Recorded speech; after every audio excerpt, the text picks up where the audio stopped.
So the things that the people in charge hate include nature. Yes. And the class of people who are most useful to your nation. You describe them. Cops, firemen, teachers, nurses, all of them were crushed during COVID, by the way. Yes. And farmers. And it's indisputable that if you don't have those people, you don't have a society. You could get rid of every think tank and every sociology department and every liberal arts university and probably be okay. You get rid of your farmers, you starve to death. So it's not obvious why the leadership of a country would hate the very people they need most and hate the most beautiful and valuable thing they have, which is nature. Why do they hate those things? It terrifies me to contemplate, Tucker, that people like Alex Jones and in our country, David Icke, who, aside from some views that are impossible to corroborate around quite occultist and, shall we call them, marginal ideas, difficult to corroborate ideas, when it comes to the subject of globalization and the increasing authoritarianization of our planet, appear to have been ahead of the curve.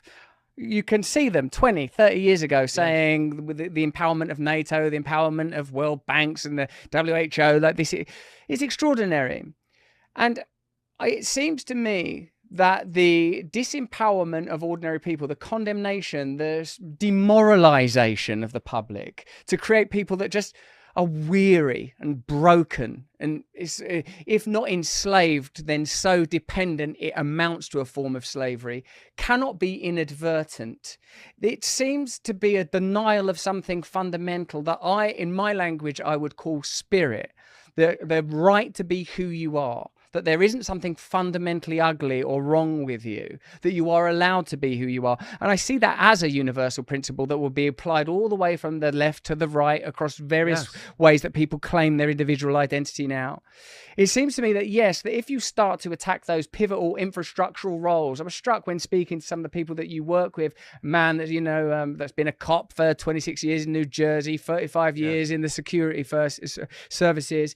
Like, these are people that give their lives for a country. So to tell those people that your country doesn't mean anything, or to alter the meaning of what a nation is, or alter what your contribution has been, it seems to be about a kind of disorientation. And it's difficult actually sometimes. The reason I mentioned at the beginning of this rather caroming answer figures that are broadly condemned as conspiracy theorists, but then aren't we all these days? The reason I mention them is because they talk specifically about ideas to do with spirituality, morality, and ethics.